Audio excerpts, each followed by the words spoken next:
Welcome to Ask Leo Answercast number 150.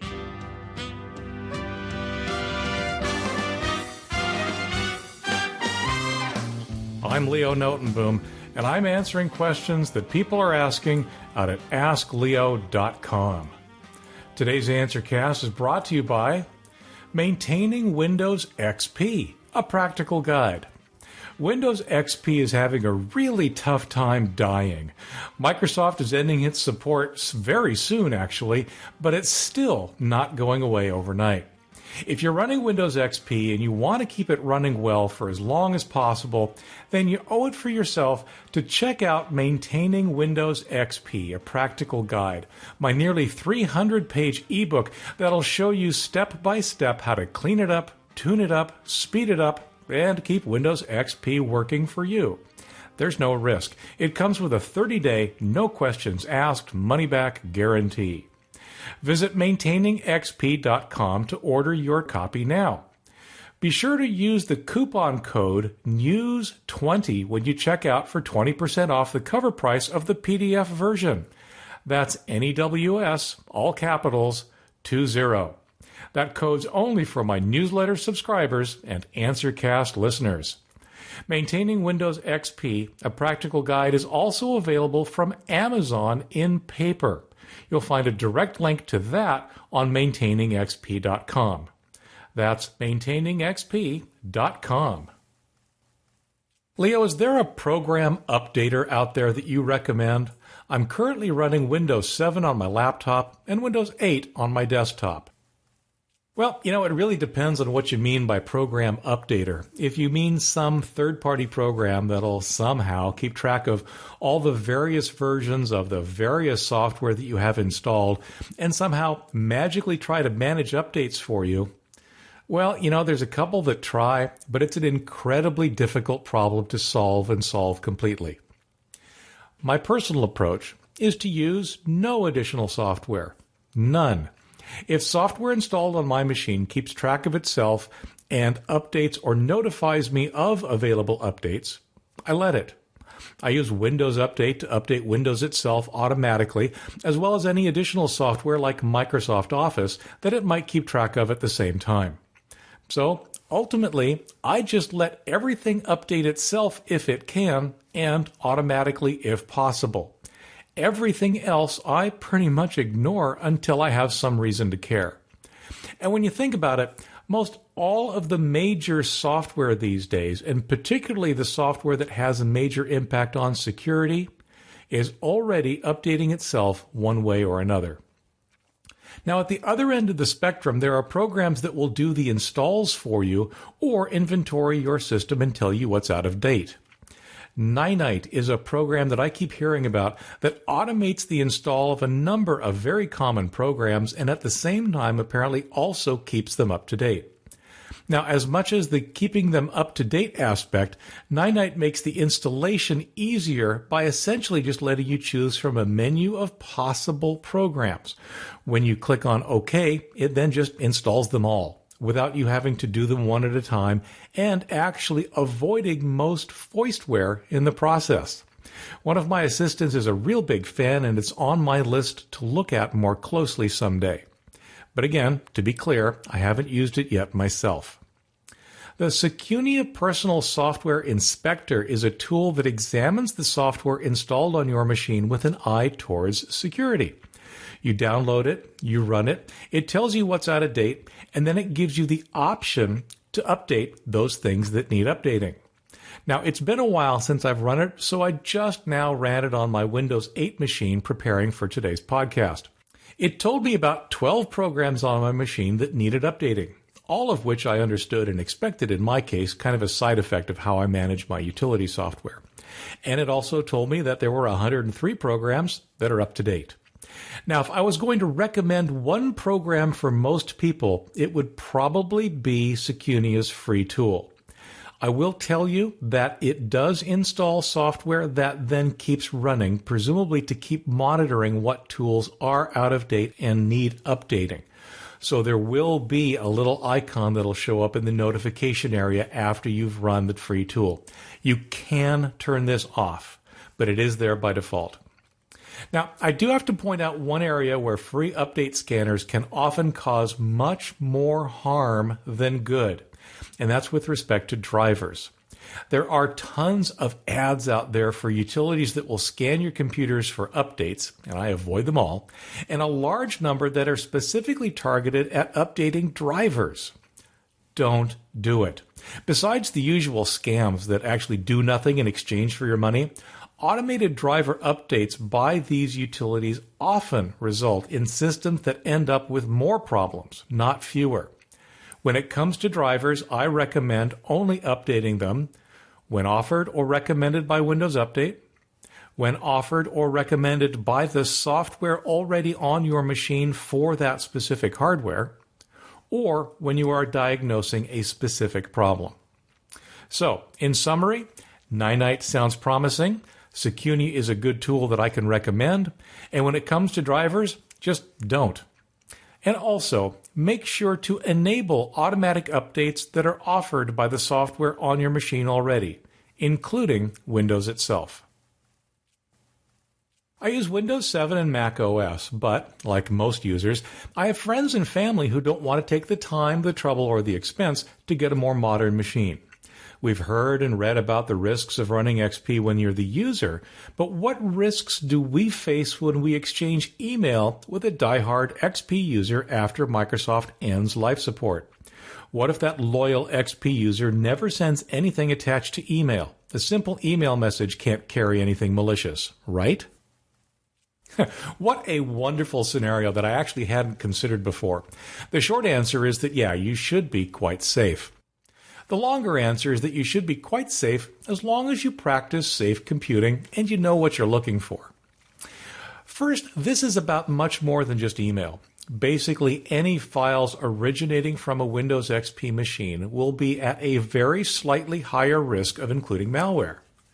Before the XP people get all upset, I did say slightly higher. I don't think this is a huge issue, but there's no avoiding the fact that XP will have unpatched vulnerabilities, and that means that whether things that originated from an XP machine are safe will depend now much more heavily on the safety savvy of its user, which by definition is kind of a wild card.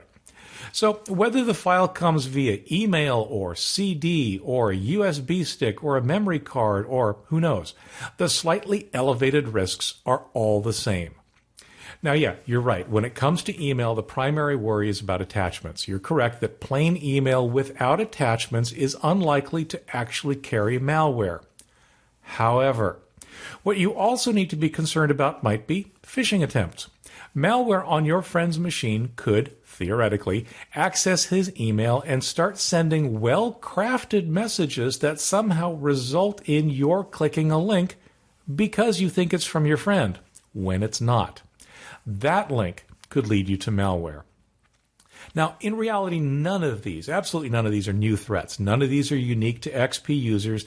They happen all the time for various reasons. While a small amount of additional caution might be warranted with your XP-loving friends, it's not something that causes me great concern. What really matters most is that you just keep yourself safe from these threats in general. You know the litany. Keep your system up to date, keep your security up to date, and just practice safe internet. Leo, I've been thinking about reinstalling my operating system, but I'm not sure I can with the installation disk that I have. I had Windows Vista, and I then upgraded to Windows 7 Home Premium with a disk that states in the upper left corner of the package, Upgrade designed for Windows Vista. Does this mean that it will only install if Windows Vista is present? Or will it install Windows 7 Home Premium on a clean hard disk? I can't recall ever really seeing a disk that said, upgrade designed for a specific existing operating system. That doesn't mean there isn't one. It's just the first time I've heard it put that specifically. So I can't say exactly what's required here, but I can absolutely run down what are the likely and not so likely options that you're faced with. The worst case scenario is, of course, the one you're probably already worried about. In this scenario, you first have to install Vista and then upgrade Vista back to Windows 7. That's a bunch of work, and to be honest, I'm not sure I would do it. it's certainly not the first thing that I would try. I'd actually try just using that upgrade disk on your existing system, and then, as part of its installation, instruct it to perform a clean install, reformatting the disk if necessary. Most upgrade disks actually don't require a specific version of Windows. Often, they'll accept just about any version, and that could very well include the current version. Just make sure that when you run the installation program, you select full install and, as I said, reformat the hard disk. I'm not really sure what your goal is here, by the way, but if you're just attempting to fix some problems with the OS, you could also choose to perform what's called a repair install instead, which would leave all of your programs and data on the machine. So, if installing over itself doesn't work, and you don't want to take the time to install Vista first, well, what then? Well, there's really only one practical solution, and that's to go out and purchase a retail copy of Windows 7. And in fact, a more pragmatic choice at this point might well be to purchase Windows 8 if you're going to be spending the money anyway. Now, I do have to point out how this all could have been avoided. And if you do end up going that worst case route of installing Vista and then upgrading to Windows 7, I highly recommend you do what I'm about to recommend. Install Windows, upgrade Windows, and then update Windows so that it's as current as possible. Now, take a backup image of your system using a tool like Macrium Reflect. The free edition will do. This then becomes your new installation media. If you ever in the future need to start over from scratch, as you're wanting to do here, the process is very, very simple. You boot from the backup program's rescue disk, and you restore this image of the newly installed operating system. Yep, it requires thinking ahead a little bit, but as you can see, it can really pay off should you ever need it. I've had AVG, the free version, for years. In the last 2 weeks or so, even prior to my update a few days ago, I suddenly have to reload my Gmail several times a day because I get a notice telling me my Gmail connection is lost, and it starts a countdown to reconnect and never succeeds, so I have to reload. I use Chrome, and my Chrome browser is now very slow, where it went lickety-split before, as recent as 2 weeks ago. Now, I've read where you recommend Microsoft Security Essentials, so I figured I would go that route, assuming AVG is what's causing all the problems I described above. My question to Google got me nowhere. It seems the root of the problem can't possibly relate it to Google Gmail or Chrome. Can you tell me the step-by-step instructions I need to follow to safely remove AVG and replace it with Microsoft Security Essentials? I don't want to leave my computer exposed to threats while I make the changeover. Well, I want to start by saying that there are many possible reasons for the symptoms you're describing with Gmail and Chrome. The anti-malware tool is really only one, and in fact, it's not the first one that comes to mind for me. So while I'll absolutely walk you through the steps to make the switch, they're actually pretty simple, I will warn you that this may not resolve your problem. Step 1 is to download the antivirus program you want to switch to. In many cases, it is indeed a single monolithic download, and that's ideal for the preferred approach we're about to take. Download it, don't run it. That means use Save As if you're prompted by your browser, or right-click on the download link and choose Save As. Save the download somewhere you'll remember, perhaps your Downloads folder or your My Documents folder or somewhere else. Now, shut down most of the programs running on your PC. In other words, close your browser, your word processor, your email program, your game, whatever it is you're normally running when you're using your computer. Now, this next step I consider optional, and if you have proper security in place, it may not be necessary, but I'll talk about that in a minute. Some actually even consider it a little too extreme, and as we'll see in a moment, there are scenarios that will actually cause what we're trying to do to not work. But it is absolute security when it works. That is, disconnect your computer from your internet. Unplug the cable or disable the Wi-Fi if you can. This will make certain that while we're switching things around, there's simply no chance of outside interference. Now, uninstall your existing security software completely. In most cases, that means simply hitting Control Panel, looking for Add Remove or Programs, and then right-clicking on the security software in the list, and then clicking Uninstall. In some cases, anti-malware software can be a tad trickier to uninstall. You might need to run a tool like Revo Uninstaller, or perhaps follow some manufacturer-specific steps, or run a tool that you get from them. And yeah, that might mean temporarily connecting back to the internet to get things like Revo or that specific tool. But ultimately, the goal here is to remove completely your existing security software. The next step, of course, then, is to install the replacement. Locate that file you downloaded earlier and run it. That should install your anti-malware tool and start it running. Now, it's possible that it might complain about the lack of internet connectivity, and there are a couple of reasons that might happen. One is that the program you downloaded might be what's called a stub or a downloader. There's really no way around this. You simply need to connect to the internet to actually let that little stub download the real, actual anti-malware tool. The other thing, of course, is that the program will have at some point completed installation, and it'll start looking to update its database of malware, which it gets from the internet. This is actually good because it's exactly what I'd expect it to do. In either case, the thing to do is to connect back to the internet and let the software do its job. Once that's complete, well, you're done. You now have new security software. Now, as you can see, there's this possibility of a window where you're connected to your internet, but the new program hasn't completed installing or hasn't yet completed its own update or initial scan. As long as you have two things in place, I believe that's okay. One, you should be behind a firewall. Your router or the Windows firewall being turned on will typically be more than enough to meet this requirement. And second, don't do anything else while you're doing the switch. In fact, probably not until it's completed installation, its own update, and its initial scan of your machine. In fact, those two things combined are typically more than enough to let you perform the entire operation with the internet connected. Be behind a firewall and don't use the computer for anything else until the switchover is complete. I was going to ask you this, but I posted it on Yahoo Answers and got a stupid response. Brick-and-mortar stores and restaurants are dropping like flies. I was actually referring to Radio Shack at first. Well, today Quiznos just filed for bankruptcy. The only one near me was turned into a Little Caesars.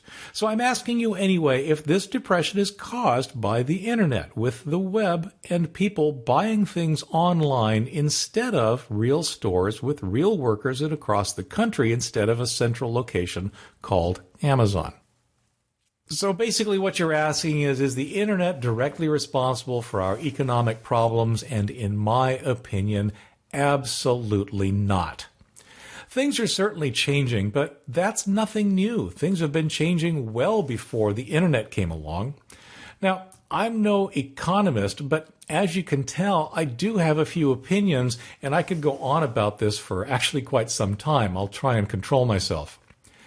So, you said that brick and mortar stores are dropping like flies. I sure don't see that. Yep, there's the traditional churn of stores closing, typically followed by new stores opening. And yeah, there are particularly depressed economic areas where things are pretty bad. But there are also thriving areas where things are going quite well. This all is nothing new. Let's take a look at the largest examples that people point at all the time, the auto or steel industries. These are areas that have been seriously hurt because of their previous dependence on those specific industries. When those markets changed, for any number of reasons you can argue about all day long, those areas got hurt big time. This has nothing to do with the internet, and like I keep saying, this is nothing really new. I'm sure that horse-drawn buggy manufacturers went through something similar as they saw the underlying technologies of transportation change. That some industries might be impacted by the internet doesn't surprise me in the least. I'm not surprised, for example, that Radio Shack might be having problems. As a consumer, I can get a much better selection at better prices with better service and more quickly by going online. Businesses have always needed to deal with new forms of competition. They either got better so as to give their customers something more than those customers were then willing to pay or drive for, or those businesses went out of business. Again, this isn't anything new.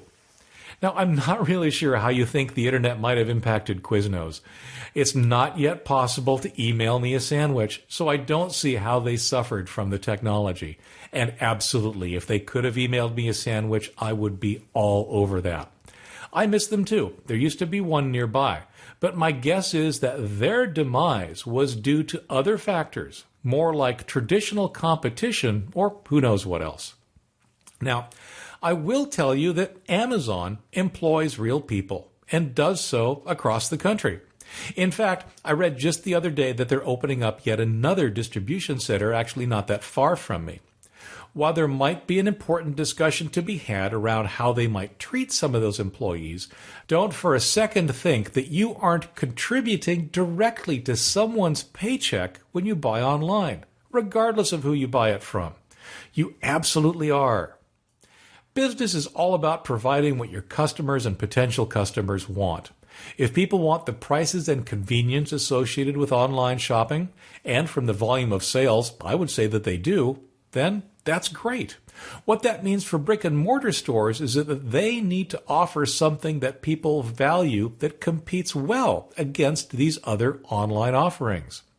When my wife and I had our doll shop, it meant exceptional customer service, both in-store and online, and a comfortable place for doll enthusiasts to come and see what it was they were buying in person. We didn't close because of the internet. Heck, we managed to stay in business longer because of the internet and our ability to compete well on it. As you can imagine, we did pretty well on the internet. We closed due to the overall economy, business conditions, and the fact that luxury items like collectibles tend to be somewhat cyclic in popularity. Rather than bemoaning the fact that things are changing and blaming this new communication medium for the problems, look for the opportunities that it brings. I really believe that the internet can be just as large a force for success as for failure. New businesses are springing up all the time, online and off. Many are brick and mortar and are not only doing whatever it is they do very well, but they're using the internet to help them do it. In fact, completely coincidental to your question coming in, I found the other day that a local community coffee shop had initiated an Indiegogo campaign to raise funds for their expansion.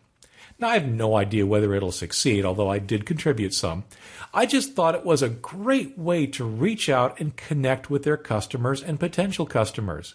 What a great example of using the internet to build community and your business.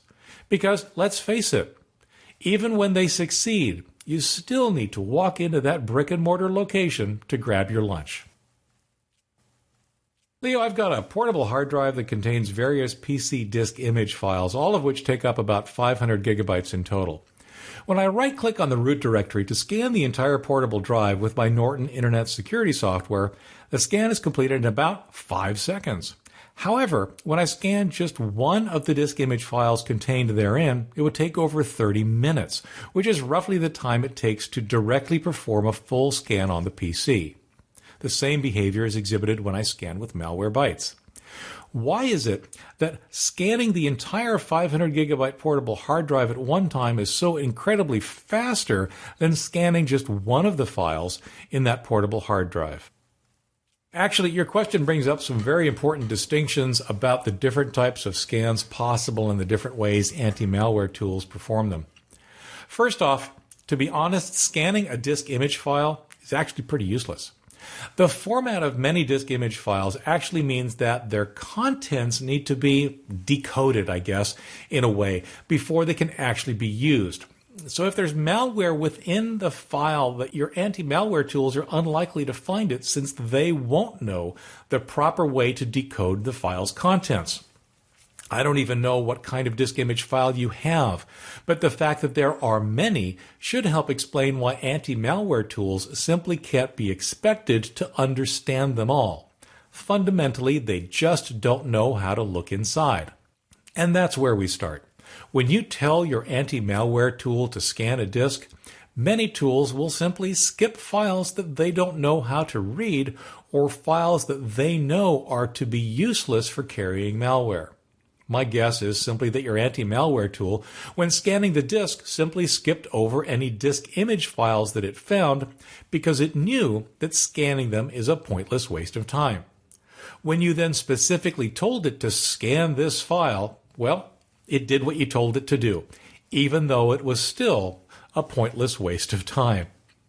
If you really want to scan the contents of a disk image file for malware, the thing to do is to make its contents accessible. If you have the ability to do so, that would normally mean mounting the image as a virtual drive so that you can see its contents as if it were another disk drive on your machine.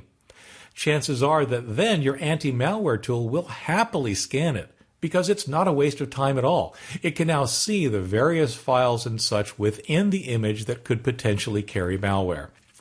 If you don't have the ability to mount an image like I described, the only real way to look inside is to actually restore it to a disk of some sort. The bottom line is that it's the contents of the disk image that need to be visible as a disk of some sort in order to be properly scanned. Of course, the true bottom line is that you should probably scan whatever it is you're putting into a disk image before you put it into a disk image. I realize, though, that that's not always possible. Now, I do have to throw out one big fat caveat here, and that is that different anti-malware tools will definitely behave differently in all of these regards. Some will skip files that they don't understand in the interest of saving time. Some will skip files that they know are safe or are useless for carrying malware. Some will only skip when performing a quick scan and scan everything if they do a full scan. And some, of course, will scan everything all the time. And of course, when I talk about the files they so-called know about, or the files that they don't understand, well, the list of files they know about and the things they understand will also vary from one tool to another. But ultimately, I believe that's exactly what's happening here. Norton is, in fact, electing not to scan disk image files because there's really no point. And there's another week's worth. I do the Answercast every week, so if you've got a question about your computer, the internet, or technology, you know what to do by now. Head on out to AskLeo.com to search for an answer or to ask your question. You might even hear it answered here in a future Answercast. I also put out a newsletter every week. The Ask Leo newsletter includes answers and fixes and safety tips and opinions and even the occasional answer as to why things are the way they are. Please back up. You know, I plug this every week because it's so important. It's come up a couple of times this week as well. Nothing can save you from almost any disaster like a proper and recent backup. All of my answers, they're based on my own personal experience and should be used entirely at your own risk. Unfortunately, I still don't know you, your abilities, or the specifics of your machine, and those details can make all the difference in the world. The Ask Leo Answercast is a production of Ask Leo and is copyright 2014. Thanks for listening. I'm Leo Notenboom, and I'll be back soon with another Ask Leo Answercast.